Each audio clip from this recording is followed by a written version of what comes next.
So hello and welcome everyone. Thank you for joining us for this webinar today for an insight into MarRI-UK, their current projects and their latest funding call.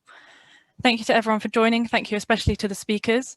Today we're joined by 4 fantastic industry professionals to give an overview of the MarRI-UK projects that they're currently involved with, as well as Tiffany and Celine from MarRI-UK who've helped to organise this event.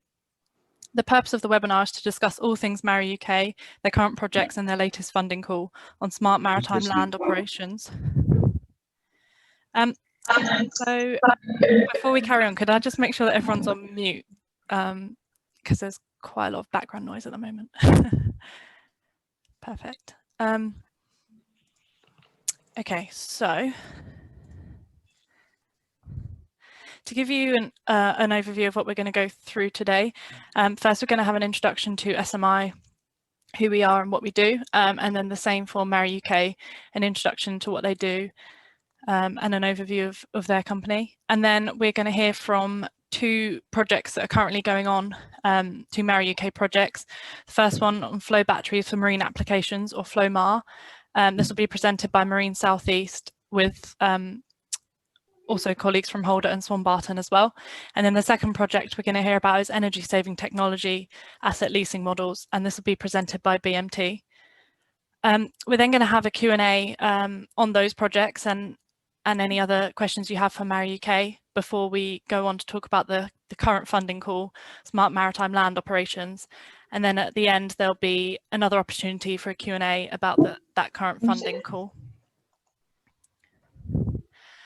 So, I mean, everyone's pretty used to Zoom meetings by now, but just to quickly go through some housekeeping, if everyone can make sure their microphones are switched off, and cameras ideally, just because there's quite a few of us, the bandwidth might struggle if everyone's got their cameras on. So if people aren't speaking, then maybe switch your cameras off. For the Q&A sessions, you can send your questions through the chat function as we go along.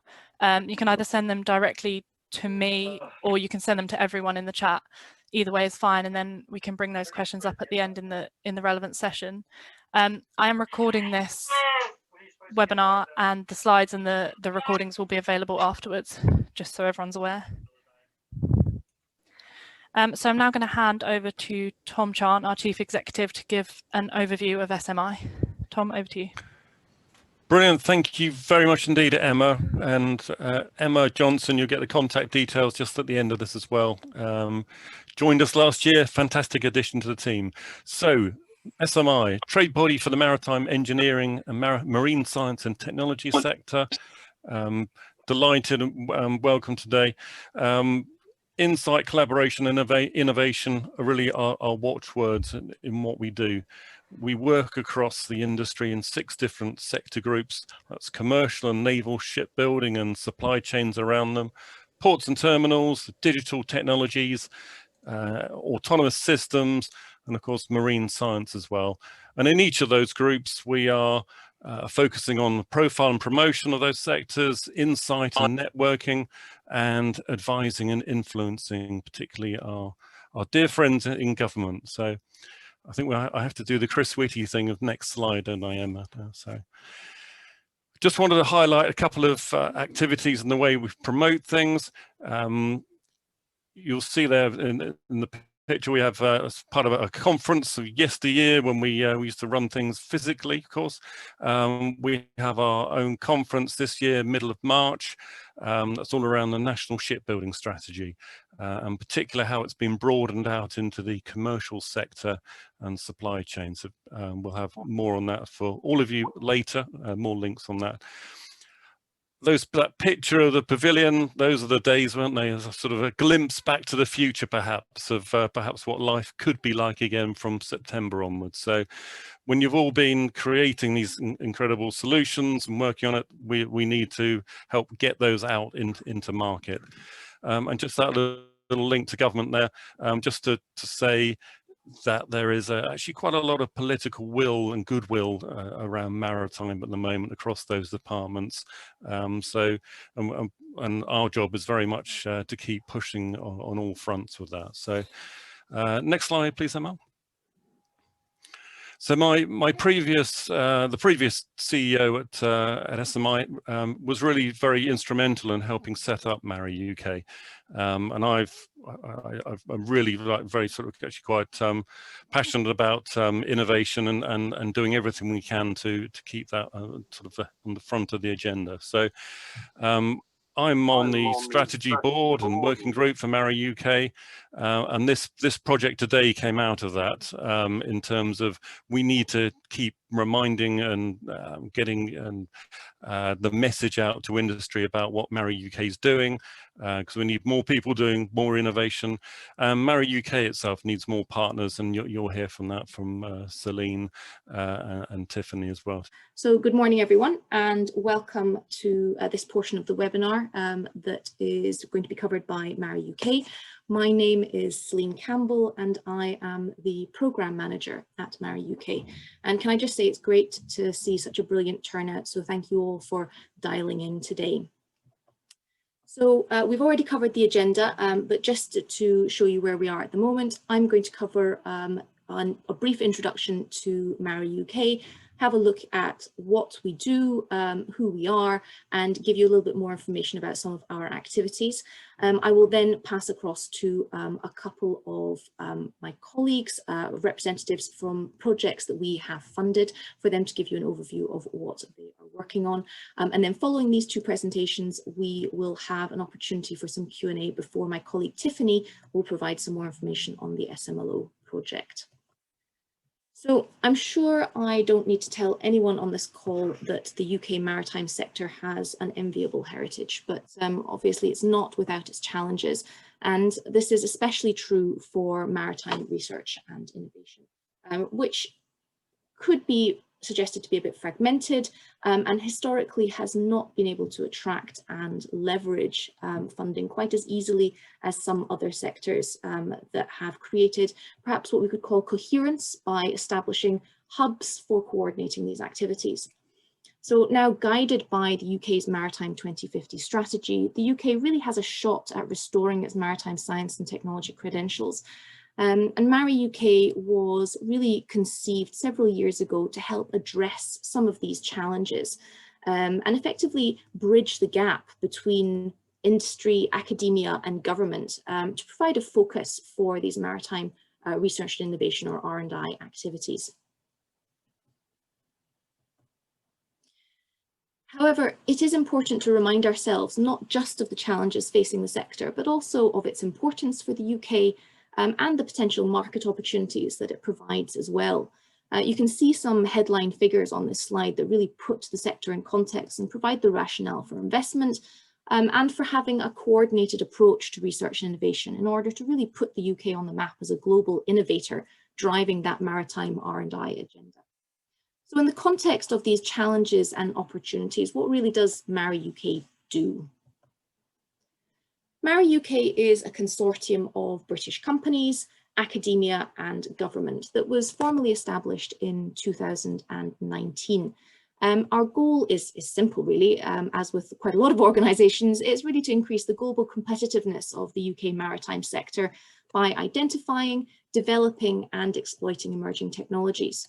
We're very much focused on collaborative innovation across industry and academia in order to address the key challenges and opportunities that are facing the sector.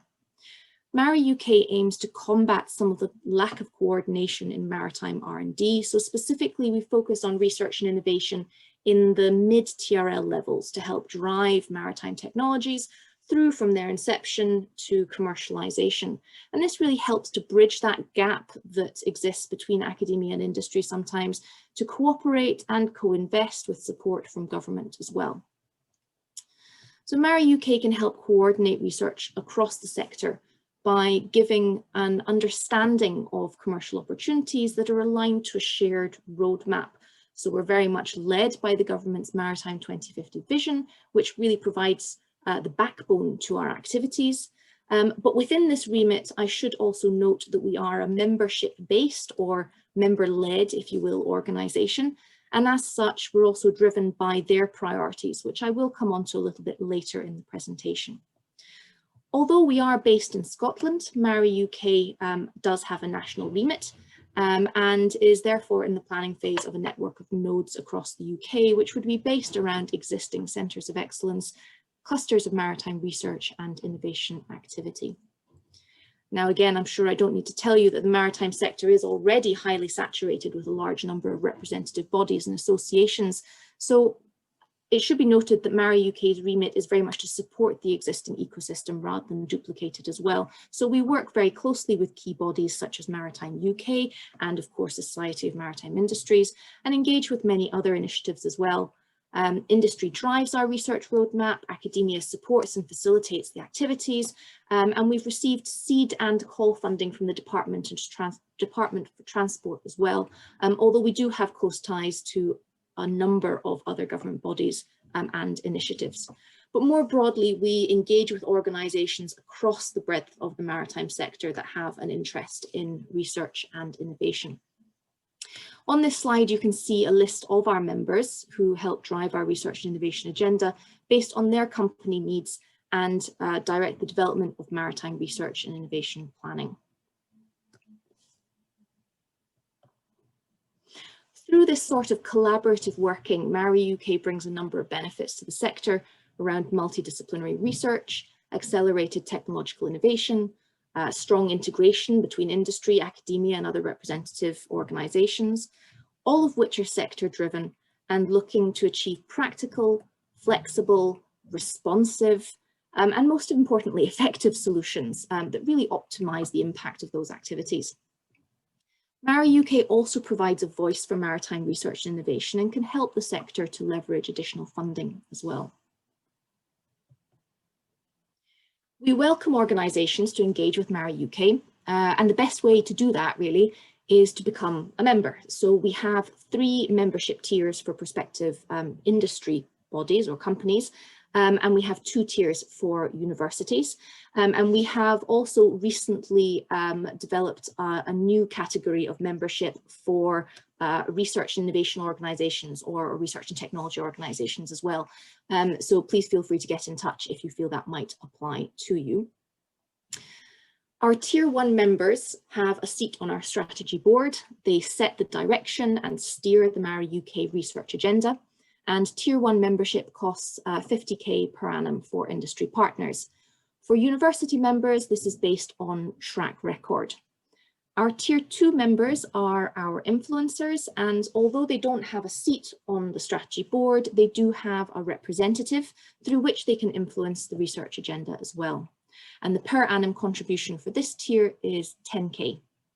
And last but not least, our Tier 3 members who can contribute to and be informed about our activities, their membership fee is 1k per annum. If anybody is interested in membership, either as an industry member, a university member or an RIO member, please don't hesitate to get in touch. One of the last slides in this presentation will be contact details, and I'm sure the slides will be circulated after this call as well, after this webinar as well. I mentioned earlier that our members help drive our priorities, and these priorities really are at the heart of our 5-year research roadmap, which continues to steer our activities and funding opportunities. And on this slide, you can see our 4 key priorities are autonomy, clean maritime, design and build, and also support cost reduction. And additionally, we have a couple of cross-cutting themes reaching really across all 4 of those priorities, and they are data and decision support and socio-technical interaction.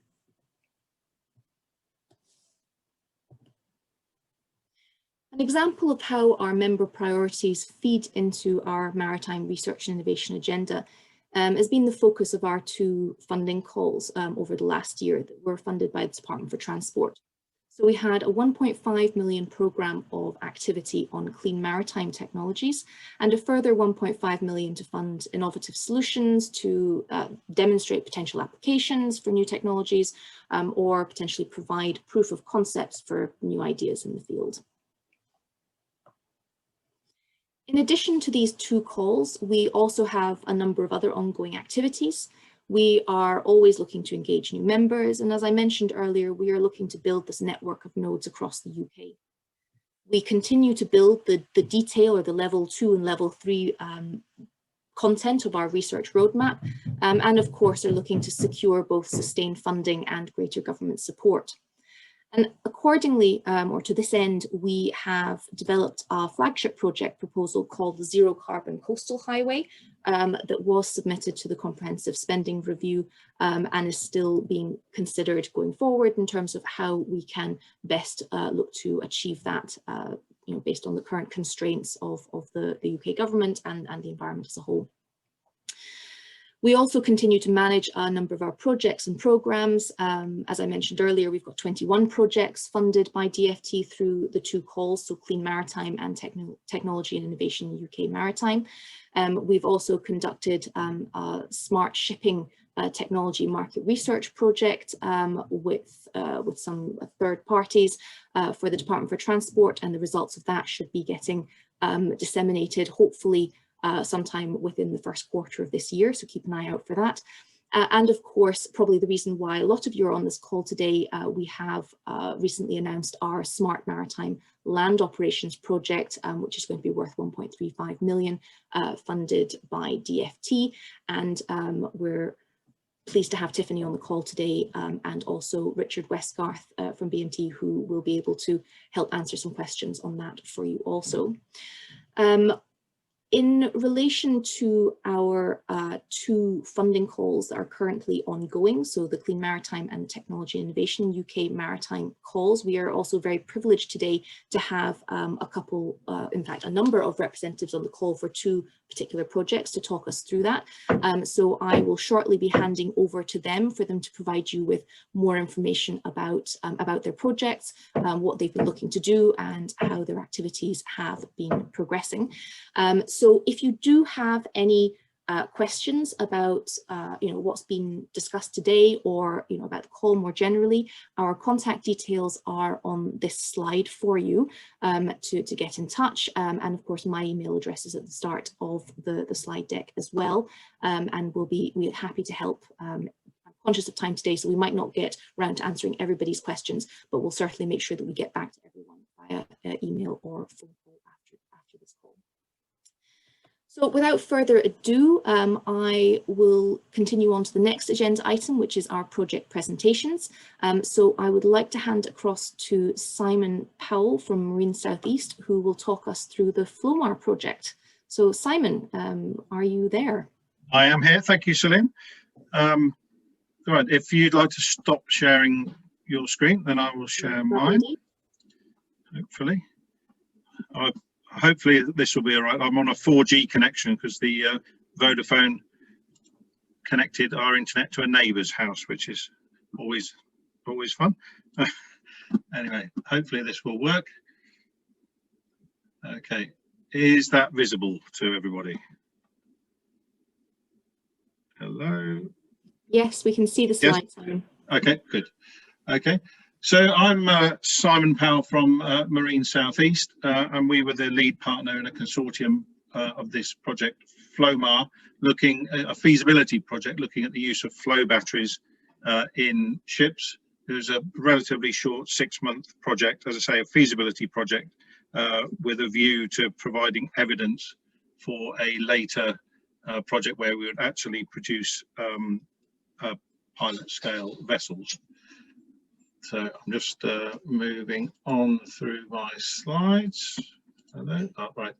So the consortium consists of ourselves, Marine Southeast. We're a non-profit cluster organisation based in Southampton. Just to note, during the project, we've rebranded ourselves to MSE International, just to avoid confusion. And we partner with Swanbarton, an energy company, Holder Naval Architects, and Lloyd's Register, who need no introduction. And David Wing from Holder and Chris Price from Swanbarton will talk to a couple of the slides as we go through from in their area of expertise. So a background to the project is, along with the shift in automotive, shipping is looking towards adopting low or zero emissions propulsion technologies, and with electrification being in the forefront. Solutions that are either currently implemented or are coming are hybrid systems with an onboard battery, so no shoreside charging structure required. So that's sort of equivalent to the self-charging hybrid you would find in a motor car. Plug-in hybrids with lower capacity charging infrastructure needed, and then the fully electric vessels where different methods of recharging in port are needed. So with the leading technology being lithium-ion batteries at the moment, but we're particularly interested in flow batteries, and of course there's hydrogen fuel cells. So the project FLOMAR is focused on the flow battery possibility. So the project started in June last year with funding from MarRI-UK's Clean Maritime Call. And the aim is to assess the feasibility of using flow batteries to enable zero emission propulsion and auxiliary power, and de-risk the further development and demonstration of a flow battery. And the picture there is of the Harbour Spirit, that's the Gosport ferry, runs between Portsmouth and Gosport, which is one of the candidate vessels we investigated in our feasibility study. So I will now hand over to the next couple of slides to David Wing from Holder to talk about the potential vessel applications, the concept, general arrangement, and the basis of design. So if you just tell me when to move forward, David. Yes, thanks, Simon. You can click on that. So as Simon said, David Wing, I lead the ferries business for Holder, and we led the naval architecture side of this project. What we were aiming to do with it was to identify what are the features of a flow battery that we don't know enough about yet to really deploy those in a marine environment. So we started with a pretty broad brush look at in what types of vessel would it suit. We had a look at a breadth of coastal shipping around the UK coast. A lot of that is small ferries of the type that you saw a couple of examples earlier. And we ran through a fair breadth of ships to identify in what cases does a flow battery seem like a feasible solution, taking a very good pass at it. And unsurprisingly, the types of application are very similar to those where the Norwegian's going fully electric currently, and of course other electric shipping. So short range, short duration, low power. From that pretty widespread, we took 3 forward to have a slightly closer look at, and this was a small harbour ferry, a slightly larger ro-ro ferry operating to say a 50-mile or so route, and also we looked at a ship having a large import demand. So this was a product tanker where cargo pumps take quite a hefty load in port, but have no requirements at sea. The intention there was to use the battery to feed cargo pumps rather than to provide propulsion. If you want to flick on, Simon, of those, the 32-metre ferry seemed the most reasonable. I say there's no commitment from the Gosport ferry to buy a flow battery for this, but it was taken forward as a suitable test bed in which we could develop a battery system that suits, and we can test that through the risk-based design approach led by Lloyd's Register to understand what are the risky elements of this, what are the bits that we need to know more about before we could go ahead and look to find a suitable candidate vessel for conversion. In common with much electrification, the range just can't be matched. The range of diesel and the endurance of a diesel ship, you just couldn't get through to matching. So what we've looked at is a more frequent replenishment, and that of course drives us towards the small ship. The main outcome of this was around the flow battery systems themselves. The naval architecture side of it and electrifying the ship is relatively well understood. But to give a bit more on the flow batteries, I'll pass to Chris Price from Swan Barton, who will introduce himself. Hi, Yes, I'm Chris Price from Swan Barton. We're a consultancy firm specialising in energy storage and electrical distribution. So to start with, what is a flow battery? A battery is a collection of one or more cells whose chemical reactions create a flow of electrons. A flow battery is unusual because the energy is stored in two liquid electrolytes and not in the electrodes. This diagram of a single flow cell shows the cell divided by a membrane, which allows the flow of electrons, but inhibits the direct mixing of the electrolytes. On the right are a number of stacks, which are cells connected in series. Each one of those stacks can produce about 50 volts and 9.5 kilowatts. Next slide, please. This is quite a busy slide, but I'll take you through some of the positives associated with this technology. Because the energy is stored in the electrolyte, the size of the tank can be increased to meet the energy required. The energy can be transferred onto a ship by two ways, either by electrical charging or by hydraulic charging, loading fresh electrolyte. Flow batteries have a very long life. Many systems are still in use after 15 years without any degradation of their performance. All batteries produce some heat, but liquid electrolytes are not flammable. And if we compare that to lithium batteries, which are the most common battery in use today, they are flammable, and when they catch fire, they're nearly impossible to extinguish. Some of the negatives are, compared to lithium, the energy density of a flow battery is maybe 25 to 30% of a lithium battery. And there are some toxicity issues associated with the electrolytes in a marine environment, which we really need to understand better. There's a lot of research in electrolytes, and it is envisaged that the next generation of electrolytes will be significantly less toxic. Next slide, please.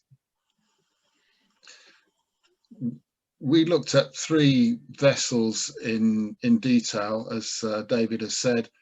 Firstly, on the left, a Harbour Spirit.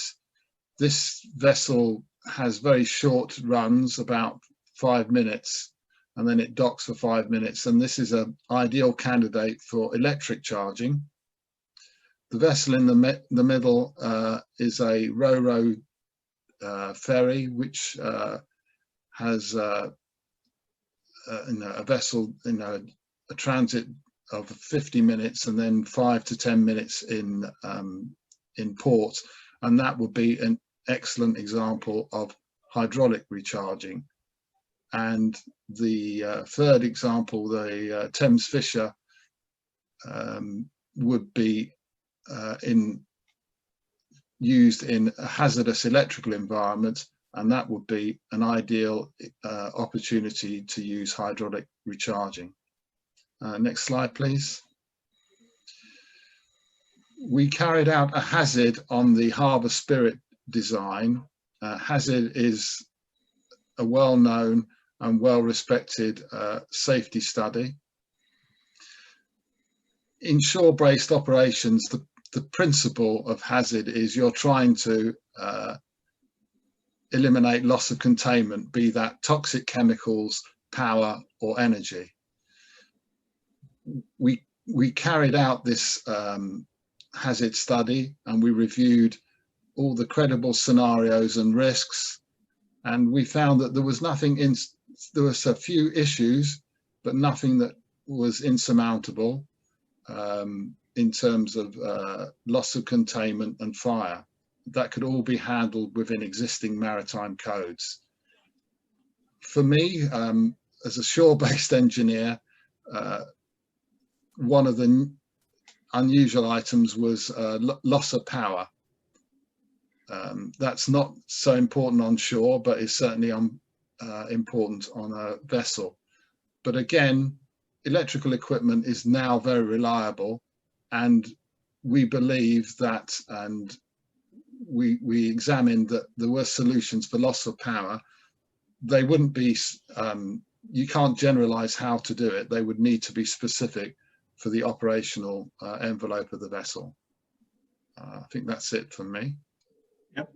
Okay, thank you, Chris and David. I think both of you will be available during the Q&A session a little bit to answer any particular questions in your area of expertise. The key outputs from the FLOMAR project were a value proposition and the conclusions giving us evidence for further development, moving towards actually constructing a pilot vessel using flow batteries. So key issues in the or features of the value proposition is that for the Harbour Spirit, that Gosport ferry that we spoke about, that for that particular duty cycle, the freed up space from removing the existing diesel propulsion system was sufficient to fit the flow battery based equipment. The electrical propulsion system in a retrofit can use a conventional arrangement, and the weight and stability changes in a short range vessel are acceptable. A new build would obviously be configured to suit the requirements of the flow battery stacks and electrolyte tanks. For the cases we looked at, operating speeds can be similar or identical to conventional propulsion, with giving endurance of around about an hour of sailing time before recharging, although that would be optimized on a case-by-case basis. But as with any current electrical propulsion, flow batteries would require regular replenishment, either electrical or hydraulic, to maintain service schedules. But the key issue is that, again, along with other electrical propulsion solutions, there are no local emissions of carbon dioxide, particulates, SOx or NOx, which in city areas such as Portsmouth, which has a very challenging air quality problem, is very significant. And as Chris mentioned, flow battery technology is evolving, and evolving organic electrolytes may offer considerable advantages over the current vanadium-based system in terms of energy density and environmental impacts and costs. So the conclusions we have drawn and the next steps we wish to promote are that flow battery propulsion can indeed be successfully integrated into designs of vessels, but it's down to the devil is in the detail. So we need to look at the duty cycle and the naval architecture of individual applications. There are no serious safety issues. The hydraulic recharging is a key differentiator of flow battery systems, and we've identified and reported on early adopter markets which are focused on those vessels with limited power and energy requirements. Flow batteries are also well suited for hybrid systems, and we envisage overall savings in maintenance and cost of ownership compared to conventional propulsion and lithium-ion solutions. I mentioned again zero emissions, but along with changes to the technology and engineering on board a ship, for flow batteries, we would need import energy storage systems and recharging facilities as part of the solution. And going forward, we see an investment is needed to confirm the performance of a flow battery stack on a dynamic platform. So as Chris mentioned, up to now, the application of flow batteries have been terrestrial based, which doesn't slam or heave in the way that a ship does, so that the robustness of a stack and the engineering of it need investigating in that regard. The development of novel electrochemistries, so particularly organic electrolytes, needs to continue. We need to develop a bigger portfolio of use cases. So we've worked on one for the Harbour Spirit, the small harbour ferry, and codes and standards need formalising for wider adoption of flow battery technology. So, and this, just a quick slide to say that this has been a topic that's been picked up with interest by a number of publications. So hopefully you've read about the FlowMar project and flow batteries in some of the news feeds you subscribe to. So that's it, a bit of a gallop through. Hopefully it didn't take, if it took 10 minutes, or not much more. So I think we're doing questions after the presentation from the next project, I believe. So yes, that's right. Okay. Are there perhaps any quick questions or clarification rather than the general QA before I close my presentation? I think I've put a spanner in the works doing that. No, we're okay. Thank you. Right. I think that was good. We'll go on to Tim's presentation and then we'll do the Q&A afterwards. Thank you very much. Okay. Thank you. So now we're going to hand over to Tim Hardy from BMT to talk about energy saving technology, asset leasing models. I'm having some internet issues, so Tim, if you don't mind sharing your own, because I just don't trust my internet connection today. Yeah, no problem. Perfect. Thanks. Problem, Emma. Welcome everybody. Thanks Celine and Emma and everyone else for engaging in this webinar. I hope you can all hear me. We're okay, yeah. So my name's Tim Hardy and I work for BMT. BMT is a leading international design, engineering, science and risk management consultancy. For several years, BMT have been investigating and advising clients regarding how they can reduce the environmental impact of their vessels' operations. And one example of this work is the work we do through BMT's Vessel Technology Advisory Service called VITAS. Through VITAS, we independently investigate the application of energy-saving technology on ships. We predict their performance, and then we produce financial models that support business cases for clients. Over the next few minutes, I'll briefly describe a project related to that topic that BMT has been undertaking with the assistance of MarRI funding, as described. And this particular project is about investigating how asset leasing models might be able to enable the accelerated adoption of such energy-saving technologies. So I'll move to the next slide. Hopefully you can all see that. So I think we all know that maritime shipping is one of the most efficient forms of transport. CO2 emissions per tonne mile are significantly lower than most other forms of transport. But without concerted action, its contribution to global CO2 emissions will continue, and that will continue to grow unless something's done. IMO, governments, industries around the world are beginning to develop strategies to address this challenge. And alongside regulatory and legislative initiatives, other measures can probably help to reduce net fuel usage and emissions.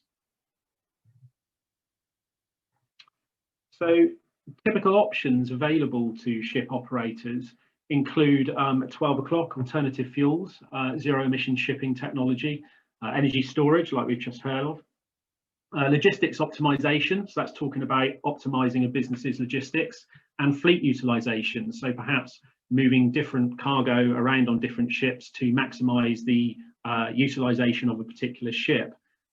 Vessel operation is another one. So we've seen loads of instances of ships steaming at slower speed to save fuel. And then the final one is around power and propulsive efficiency improvements. And I've added carbon capture in there as well, because there are some developments in on that area that might help in the future.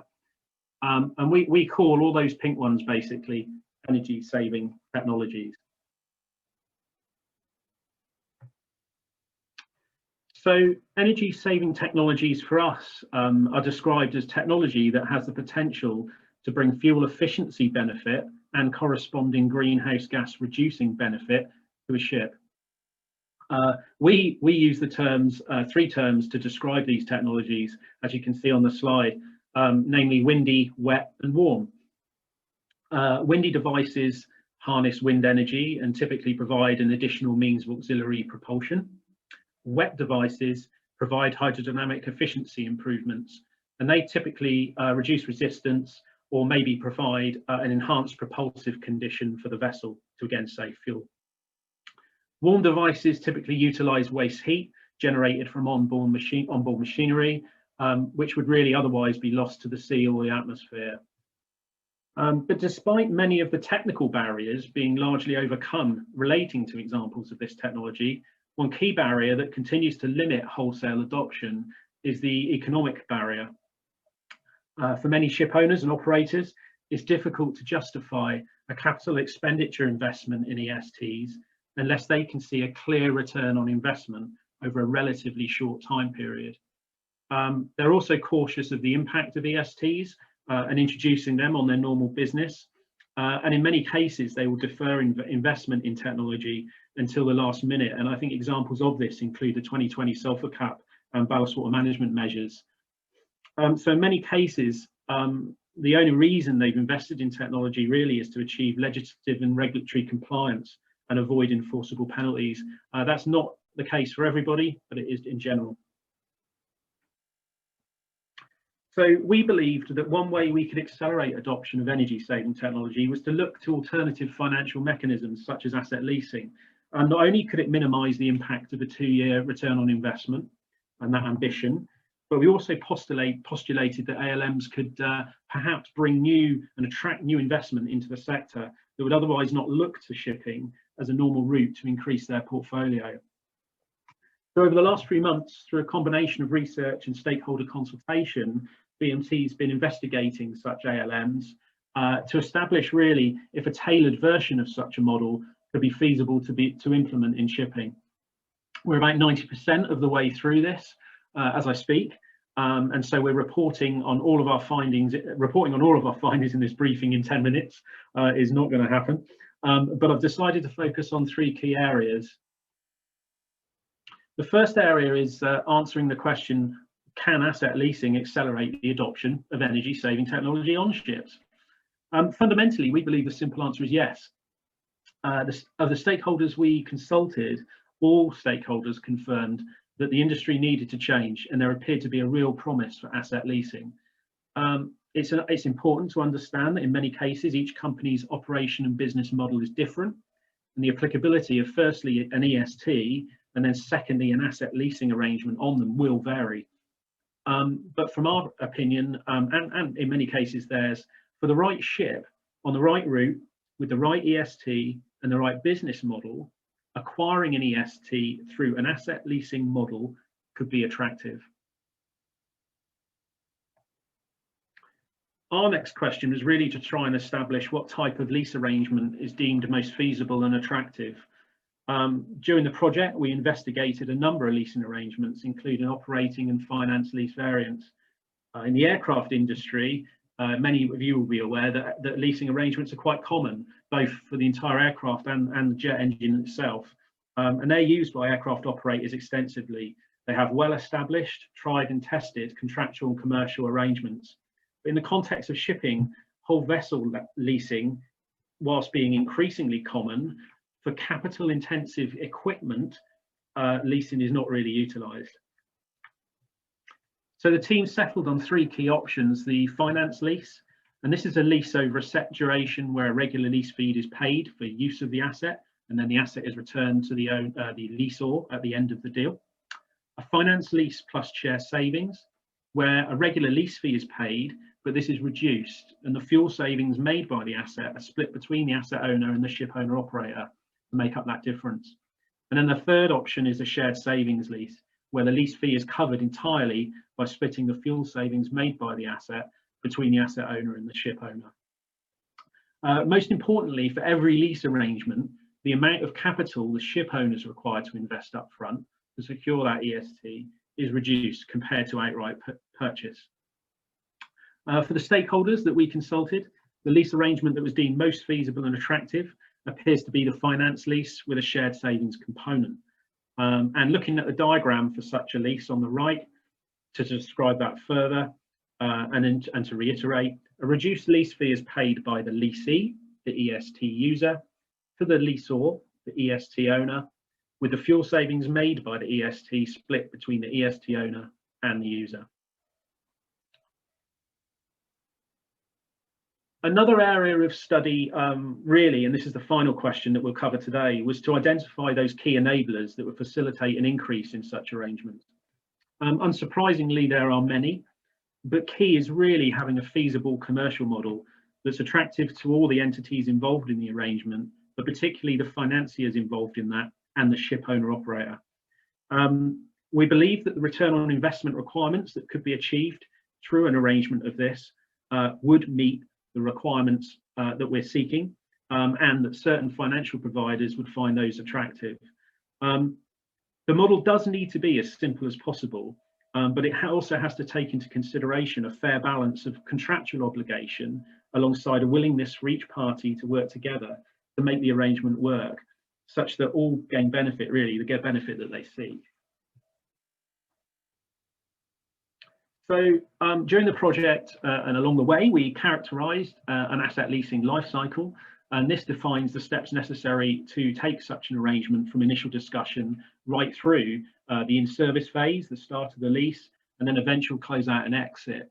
And as you can imagine, a fair amount of work has gone on behind the scenes. It's not just pretty diagrams to understand what is going on in that process. So what next? Well, for us, as I said, we're finalising our initial findings right now. But if as part of that, we've developed a potential next phase for the project, and that phase would seek to take the work we've completed right through to a full demonstrator project. The project aims of that demonstrator project would fundamentally be to obtain, install and operate an EST on a vessel via the asset leasing management arrangement for a period of time. We'd seek to operate during that trial period the financial reporting and performance monitoring phase of the project as if it was a real deal, so the best learning can come from the arrangement to inform future AL arrangements, but so it'd be operated as a simulation essentially, but real, with real information and real data.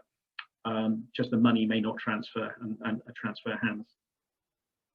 So to that end, I'd like to thank not only MarRI-UK for assisting us with the funding on this project, but particularly the participating stakeholders that helped us along the way, many of which are identified on this slide. And to end, thank you very much for listening. Happy to take some questions right at the end, should we have time. Thank you very much.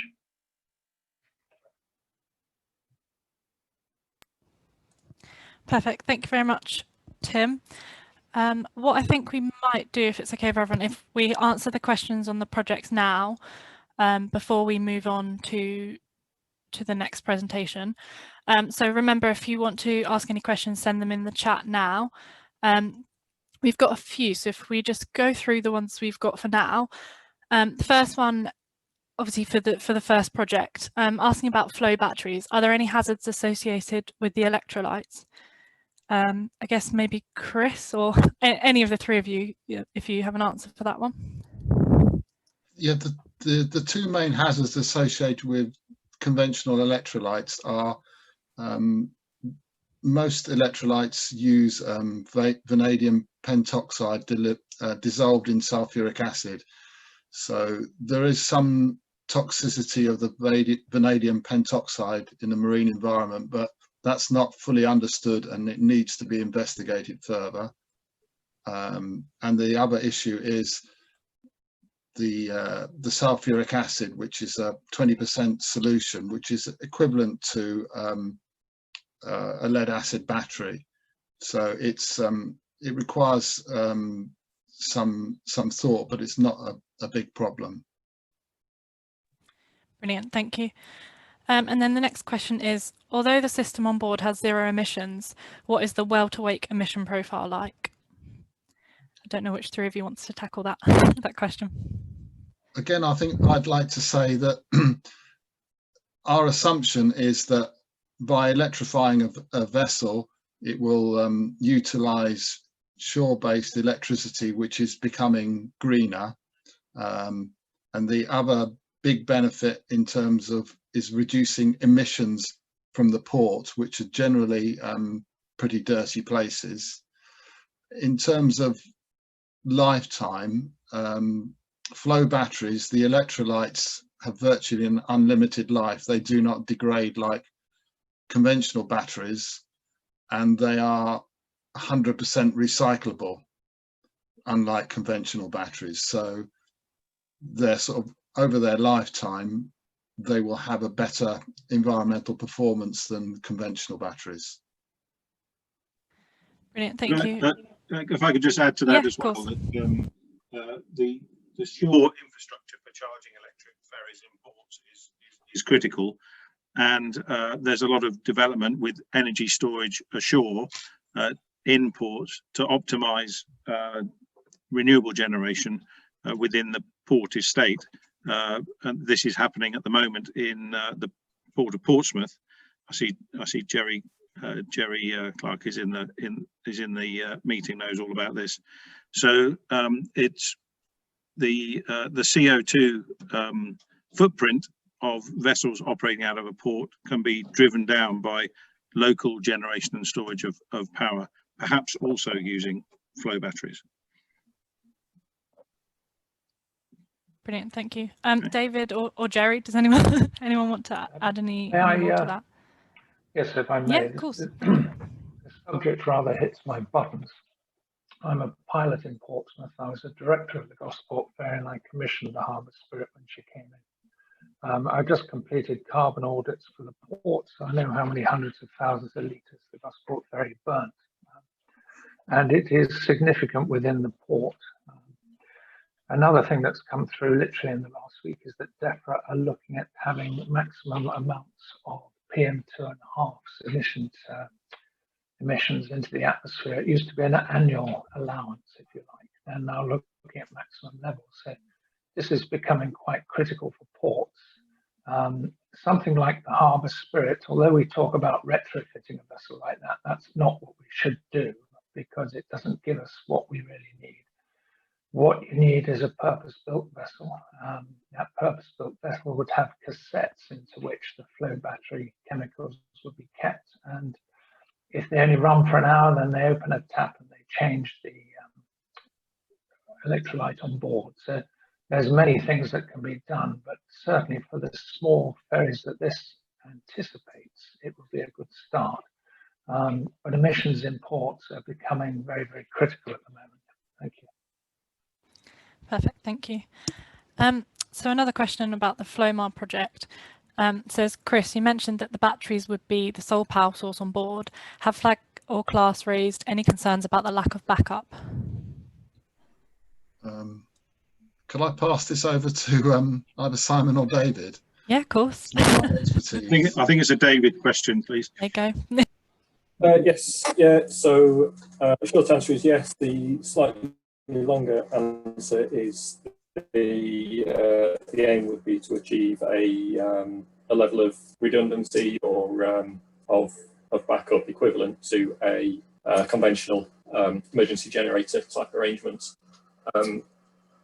There's a bit more to look at on whether you could do that with the flow battery itself, with two separated flow batteries, or whether, as it turns out, for a vessel of that kind of size, you could achieve the emergency generator functionality with a emergency generator, a conventional diesel-driven generator, which is only there for testing and for emergencies. Perhaps it's more of a question for the owners, particularly in a vessel like that, in having the ability to continue to sail the vessel, not perhaps in a in-service schedule, but to be able to return the vessel back to a quayside by having two separated propulsion units. And again, that's very much a question or an answer that depends on the operation, on the operator, and on the risk profile around the route. I see Jerry. Yeah, she's currently marine diesel. She has no backup if the marine diesel fails, other than the fact that they're two separate units. So if you put in two separate flow unit batteries divided, then you have the backup of if one fails, the other shouldn't. the classification societies would demand no greater than she currently has. Plus which in sheltered waters, it is considered as part of the SOP that there'll be help immediately available. Brilliant, thank you.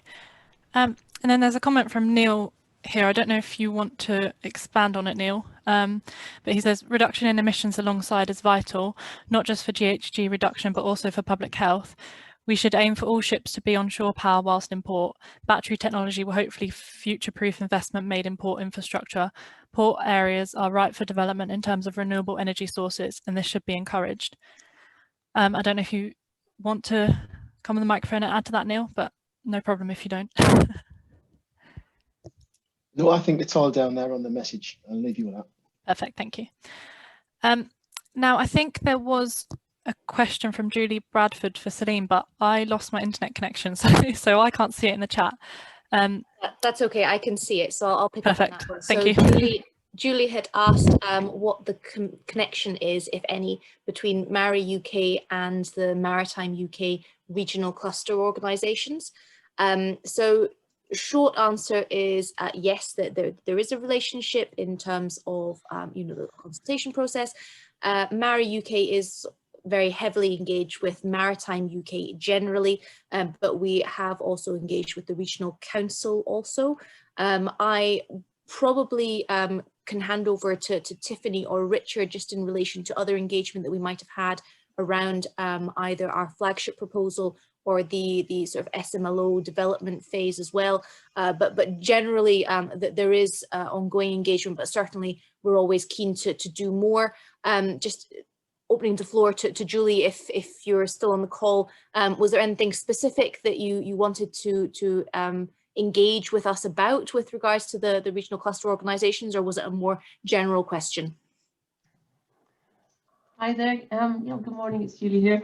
Yeah, it was just a general question. I mean, I'm not a member of either group at the moment, so I was just trying to figure out the landscape really. I mean, we work in wireless technology, so we're quite interested in some of the funding calls that are coming up in this area, and sort of helping ports to sort of work out their connectivity strategy really, and just wondering which groups we could possibly be feeding into to try and get involved in some of these projects. Well, certainly, linking in with the cluster organisations is a great idea, and obviously there's the maritime enterprise zones as well that are located regionally, which you can link into, or alternatively, come speak to us as well. But you're just handing over to Richard or Tiffany. Do you have anything to add on that with regards to the regional clusters? Thanks, Celine. Hi, it's Richard Westgarth here. So I chair the MarRI-UK working group, but on both the SMLO call and the Zero Carbon Coastal Highway, we have been working with a number of the clusters around the UK, Southwest, Solent Marine Enterprise Zone, Tyne, Mersey Maritime, Scottish Maritime Cluster as well. Largely, we have some direct contacts into those, so we have points of contact that we can go to provide information, and obviously we provide regular briefings to their members through that. And as Celine said, we also work with the Maritime UK clusters group and Maritime UK itself, together with obviously the various trade associations under the Maritime UK umbrella, such as the SMI, but also the British Ports Authority and the Major Ports Group, and groups like that. So happy to take any questions through the email system. If you want any particular contacts in those regions, we can probably help facilitate those. That's perfect. Thank you very much. Brilliant, thanks. I think that's all the questions I can see in the chat for now.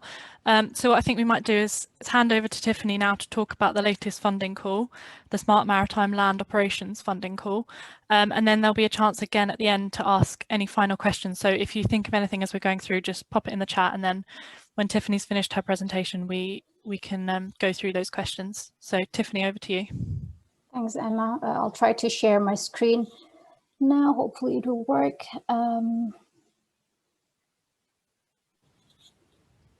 Okay, can everybody see it? Yeah, I can see it if you just go to Let me go to the slideshow and perfect. presenter view. So is that okay? Yeah, that's no perfect. note shown? Okay, good. Good morning, everyone, and thank you, Emma, for the introduction, and thank you again for SMI for giving us this opportunity to provide a brief about our Smart Maritime Land Operations call, or we call it SMLO, and answer any questions about the call that you may have. As mentioned, my name is Stephanie Imran. I am the coordinator of MarRI-UK, and I lead the SMLO competition process. My apologies in advance for not putting my video on. I have internet connection issue. I think everybody have it today, don't know why. So 10 minutes might be too short to answer all of your questions. So please don't hesitate to email me or the generic MarRI-UK email address after this webinar if you have any questions or queries about the call. I'll try to keep the presentation short so you have more time to ask questions. Okay. Right. In SMLO call, there is 1.35 million funding available to fund a single or multiple projects. As other governments funding, this amount is required to be matched by industries. We want to maximize the impact of this project to the whole maritime sectors. Hence, there is, if there's any similar or complementary proposal, we will facilitate collaboration. We are looking to place a single contract that could compromises a single or multiple projects with a clear lead organization. In addition to provide leverage funding through this call, we engage in regional development, potentially support infrastructure development, and consolidate some of the expression of interest that we received in our previous Clean Maritime call into a single project so that we can progress Clean Maritime Plan and Maritime 2050 agenda. So before we go into detail about the call, to set the context and provide background, allow me to tell you MarRI-UK vision for the future. In the future, we will see smart ships with advanced communication and navigation technologies with onboard sensors and intelligent systems. And the vessels will be a combination of both lightly crewed, semi-autonomous and unmanned, fully autonomous that operates seamlessly within with digital interconnected ports and trading systems. Ports will be closely connected with other transportation through rail, road, and inland waterways, adopting advanced digital technologies and clean technologies, reduce their environmental impact, support clean ship requirements, and enable clean maritime fuels. Logistics and asset data will be managed using digital connected system and technology so that data and information can be shared quickly, securely, and accurately. This will also support, support the alternative model of transportations to reduce congestions and emissions on UK roads, adopting, for example, short sea and coastal shipping solutions. Having this vision in mind, we held workshops with the members of Scottish Maritime Cluster, Solent MEZ, and Maritime UK Southwest, as Richard mentioned earlier, to scope the SMLO project. We also had discussion with Port of Tyne. From these workshops and discussion, 6 key aims were identified. 2 were mentioned there, such as distribution and supply through SMLO of zero emission power generation systems, application of smart technologies and communication networks to enable the tracking goods. The rest of the key aims can be found in the SMLO scope document. Now, going into the call requirements, what we are looking for is projects that supports the development of technology to enable our vision that we mentioned earlier and have the potential to deliver on one or more of the key aims. And of course, it has to be driven by industry needs and address UK needs by showing measurable benefits to the UK maritime sector. And it is required that the project is within mid-TRL, which is TRL 327. We follow government guidance on the definition of each TRL level. And of course, projects also must have innovative aspects. This can include existing product or technology being used in innovative ways outside of its original intended use. Please note that those that offer only incremental updates to the existing capability and approaching market readiness will not be considered for funding. The complete assessment criteria can be found again in our EOI application guidance that you can, I will provide the link at the end of this presentation, but you can also access them through our website. The timelines of the competition, there are two stages in this SMLO call. The current stage is the first stage where we invite everyone to submit their expression of interest. The deadline is 15th of February, so you have around pretty much one month to submit your EOI. And also please note that the closing date for applications is fixed, and no late submissions will be accepted, and it will be midday 12 p.m. UK time. The stage 2 proposal that will be based on invitation only, so those who are successful in the EOI will be invited to submit full proposal, and it will start on the 5th of April 2021. The funding, well, as other government funding, there's funding rules in here. So if you are, so if you want to submit the proposal, you need to be a business of any size, an academic organization, or a research and technology organization with a base in the UK. You need to carry out your maritime research or technology development project work in the UK as well. So, and if you submit multiple projects, all of them have to be carried out in the UK. And you intend to exploit the results from or in the UK or from more than one location, including the UK. If you are an RTO and wish to collaborate with other UK registered business, RTO, public sector organizations or charities, you need to include at least one industrial company. Academic institutions cannot lead, but they can submit as a single applicant. You can only lead one application, but you can collaborate in any number of applications. If we see that you lead more than one application, we will only consider the first one, the first submission. Similar with other UKRI competitions, there are funding rules in this call. Your organizations could get funding for eligible project costs up to 70% if you are micro or small organizations, 60% if you are medium-sized organization, and 50% if you are large organization. We follow the European Commission recommendation of the definition of SME. So please make sure that you check on that and define your organization in the application. We will fund an academic partner 80% of full economy costs, and the amount and percentage of match fund of each consortium member should be included in the application. We don't expect it to be very detailed because this is expression of interest application, but it needs to be included. Also, how the applicants will match fund, or if you cannot, please also put a justification why it cannot be match fund in the application. So how to apply? The links to start the application process can be found on the right-hand side of MarRI-UK SMLO webpage.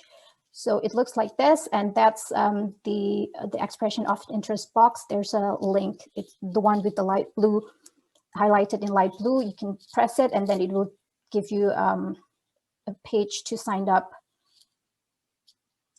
You can save your application and return again to change and or complete your application as much as you want before the deadline and before you press the submit button.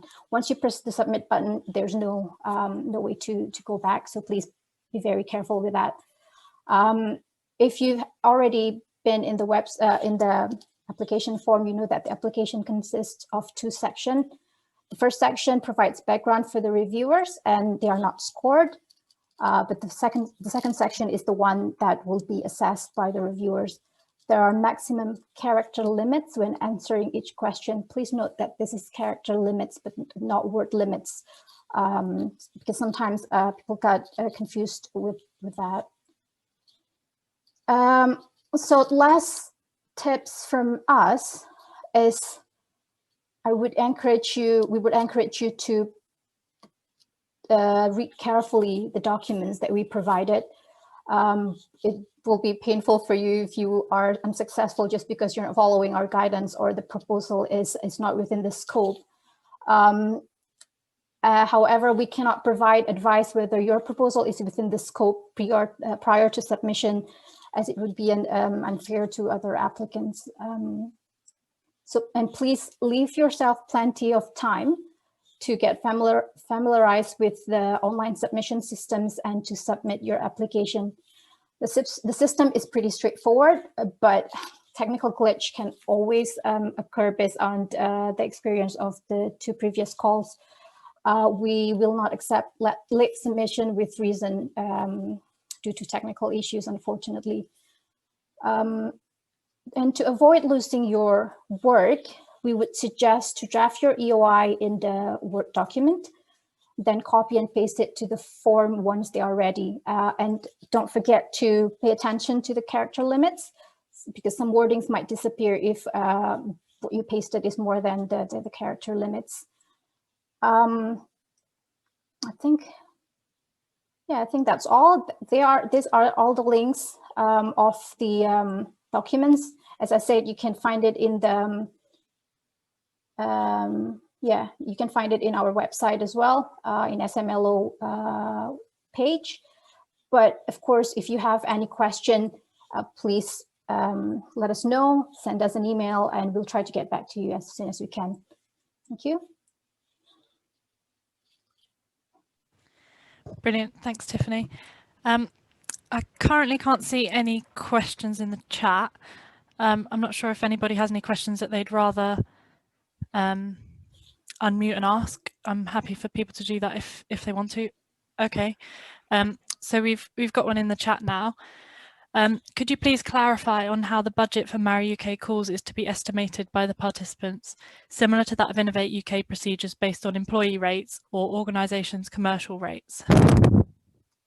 I'm not sure if I understand. You can Reddy perhaps explain, elaborate the question more. Reddy?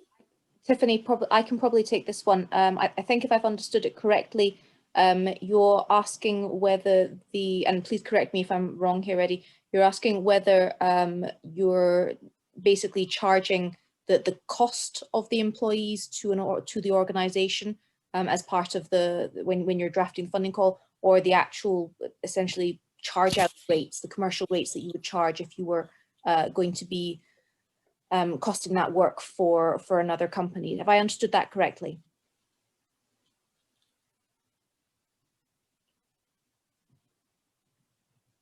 Reddy, sorry, are you on the line? He is here, but he's on mute. I'm not sure. Oh, Hello. there you go. Hello. Now he's unmuted. Hello, Reddy here from Lease. Good morning, everybody. For Innovate UK and EU projects, the budget estimates are very clear, well-laid guidelines. But at the same time, for MarRI-UK, it's not clear. Is it based on employee rates or any commercial rate that organization decides? Okay, it's based on the organization's commercial rates, but I can clarify that later. If I can get your detail, and then I can send clarification on that already. If you can type up your email address there. Yep, thank you, Tiffany. Thank you. It might be worth just clarifying with that though, with academic organizations where they would be calculating 80% of FIC, that would normally be calculated through track, so it would be based on the cost of the employee rather than a commercial rate. So just please bear that in mind if you're an academic institution. Brilliant, thank you. So the next question is on the funding as well. You said that funding can be up to, so for example, can be up to 50% for large organisations. Does it mean that in some cases it could be less than 50%? Yes, correct. It can be less than 50%, but based on the last funding calls, it's usually 50%. But yeah, that doesn't, the possibility is there. Michael. Brilliant, thank you. And Jerry's asked a question here. Could MarRI confirm that either the applicants could aggregate their bid to come up to the 1.35 million threshold, or would MarRI put together a group of smaller projects to reach the amount? Yes, it can be both. So yeah, what the reviewers will see is based on the applications that we receive. So it could be just one single project worth 1.35 million, or if we can see that we can increase the impact by putting together a group of smaller projects to reach this amount, then we will do that. But that really depends on how, the applications that we receive. If that makes sense.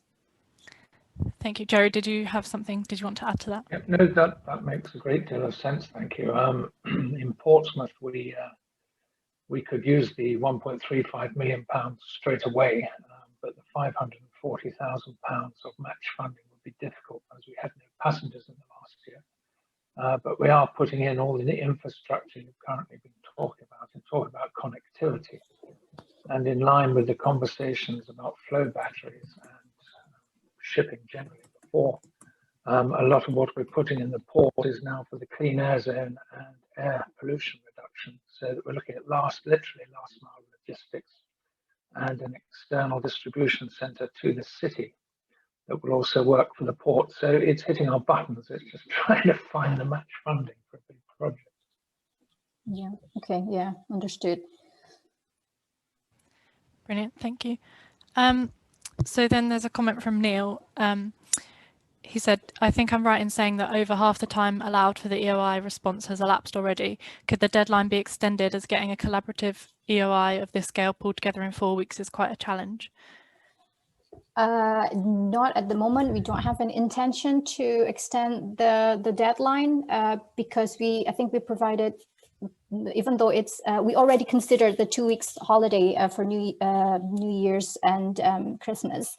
And we provided, I think, more than, around 2 months to get this prepared. You know, but if there's any extension, then we will definitely announce it. But at the moment, we don't have any plan to extend the deadline. Brilliant, thank you. And then the next question, when we send the proposal, do we need to find a client to apply the project on from now? We need to find it.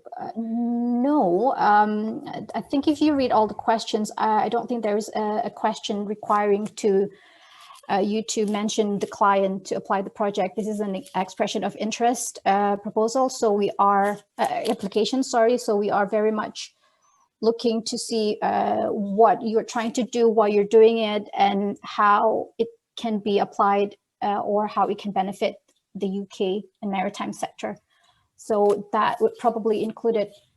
If you include it, that's probably a plus. But if you read again the criteria and all the questions, I don't believe there's any requirements to put to find a client in the application. Perfect. And then there's a suggestion here that for some DCMS funding calls, they have matchmaking events. So is there any event plan to put consortia together, or is there a mechanism for listing the companies interested in the call and their capabilities? No, we don't have, there's no event planned by MarRI-UK, but I would suggest you to go to your clusters, to regional clusters, because we made aware by like some clusters have already done this. Not sure about like matchmaking event, but I think they're trying to put together a consortium within their regional clusters. So please get in touch with your regional cluster. But if you find it difficult, please get in touch with us, and then we'll try to get you in touch with your regional cluster if you can. Perfect, thank you. And then another question back on the funding. So if the funding can sometimes be less than 50%, does it mean the applicant then has to fund the extra, or would there be another body that would provide the shortfall? Because if the funding's potentially less than 50% and they don't know before bidding, then they might need to find extra funding, and it could affect the decision to submit a bid in the first place. Well, usually when you submit the applications, we will ask how much percentage that you ask for us to fund. And if it's more than 50% that you ask and you're a large company, then we won't provide that. But if usually when you ask for 50%, that's what the assessors will have in mind. And if you, what happened in the past, I think Richard and Celine, please correct me if I'm wrong, when you ask for 50% funding and you can justify that you are large companies and all the portion of the consortium is correct, then that's what we normally give. It's not less than that. Yeah. So that's correct. So it's based on what you apply for. If you can demonstrate that you meet the eligibility rules for a large company or a medium company or whatever it is, and you've claimed the correct percentage of funding based on your size of organization, and you've done that for all the members of your consortium correctly, then we would accept those percentages. We wouldn't look to change or reduce them. However, we are, of course, very clear about what is eligible and what isn't. So it's important that you make sure that you read the guidance and make sure that you apply it accordingly when you are laying out your budgets for the project. Brilliant, thank you. And I think we've just got time for one final quick question. Is there a maximum project duration for this funding call? We're looking to have projects around 1.5 and 2 years. But if your project is longer than that, you need to provide justification why you need longer than that. So to answer it generally, no, there's no maximum project duration, but what we normally have is the funding is for 1.5 and 2 years. But if you think your project is going to be longer than that, you need to provide justification so that the assessors can review it fairly. Perfect, thank you. I think that's all we've got time for today. I just wanted to say thank you very much to all the speakers. Thank you to everyone for joining us, and to Celine and Tiffany for helping me organise this webinar.